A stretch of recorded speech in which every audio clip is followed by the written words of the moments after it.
Good morning, everyone. As you can see, I'm wearing a coat, so obviously I'm not in Miami, Florida. I'm in Brooklyn, New York, on my parents' porch in the middle of Crown Heights. This is where I was raised. This is my home. I came up to New York. One reason I came to New York is for a very, very special simcha.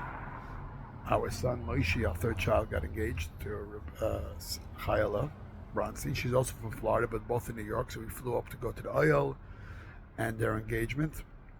And also this week coincide is the Kines HaShluchim, where thousands of Chabad rabbis get together from all over the world once a year in Crown Heights, Brooklyn, in Lubavitcher World Headquarters. And we have like 4 or 5 days of workshops, classes, farbrengens, inspirations, inspire each other to get ideas, to get different ways how we can increase and enhance the programs that we do in the community that's there for all of us, all of you that are watching this video. So when I was thinking today, what am I going to share today? I said, this is amazing. The week that my son Moshe got engaged is the first time the Torah records about an engagement. And the Torah tells us where Abraham tells his servant Eliezer, I want you to go find a wife for my son Isaac. And the Torah goes into great detail of how Eliezer, he was the first shadchan, he was the first matchmaker, how he went to find a wife. So the first thing Abraham tells him, I don't want to have a wife, a girl, a bride from the country that where I live now. I want you to go where I come from. Why? What did Abraham care? And number two, what was the whole test that Eliezer made?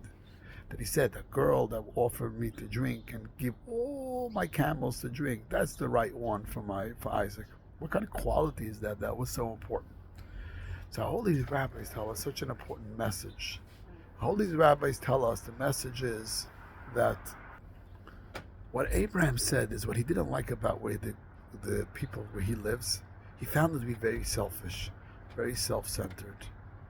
And he said in a marriage, the most important thing to have a happy marriage is to be selfless to each other and selfless to our families and selfless to everyone around us.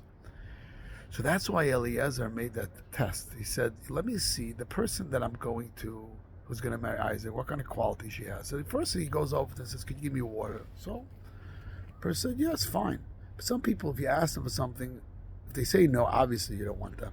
But even they give you enough and then they move on, like leave me alone. Not only that, but she said, not only am I going to give you water, I'm going to feed your camels. Not 1, but 10 camels.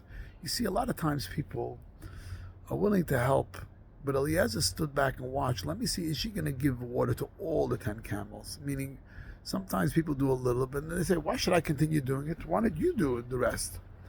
You watch the quality of a person that just focused on giving and not only focusing on what are you going to do for me? And that's a quality that Abraham had. You know that the Bible tells that Abraham used to stand on the side of the road and he didn't wait for people to knock on his door and give me food, but he went out of his way to give chesed. See, they gave unconditional kindness. See, in marriage, that's one of the most important qualities. See, a lot of times we like to tick for tat. I did this for you, you do that for me. I'm not going to do it for you because you didn't do it for me. That's a recipe for disaster. The first matchmaker is telling us, when you're in a healthy marriage, when you're in a healthy relationship, stop focusing what the other person is doing for me. Focus, I'm going to give and give and give selflessly to the other person. That's all I'm going to focus. What they do back for me, that's something separate. And that's what Eliezer saw from Rebecca. And that's such an important message for us in our marriage as the concept of selflessness. And it's also this week is when the Kines HaShluchim, when the Chabad rabbis get together. That's something that the Lubavitcher Rebbe taught us. Go out to the communities. Go out to the world and give unconditional kindness and love to your community through helping people in any way they need.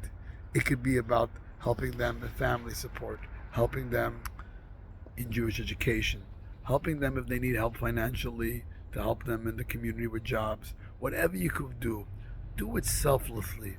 Don't do it because what are they going to do back for me? Don't do it because how it's going to look in the media. Do it because we are the children of Abraham. Do it because this is our responsibility. See, in America, everyone's very big into our rights. The Rebbe always taught us it's not about your rights, it's what is your obligation. And his obligation as husband and wives, like I said, the story of Isaac and Rebecca, is to be there unconditionally for our spouse. And our obligation as Jewish leaders, as Jewish community, as people in the world, is be there for the other people unconditionally. Because that's what we are. We need to be a light into the nation, give unconditional love and care for every single person. May Hashem bless all of us, that we can take the message of this week's parsha, what Eliezer and Abraham taught us, what you need to look for a wife, what you need to look for a community leader, what you need to look for in someone else. And may we be able to give that unconditional love to each other, for our families, for our community. Then we're going to build a home of blessings, a home of light, a home of inspiration. Shabbat Shalom.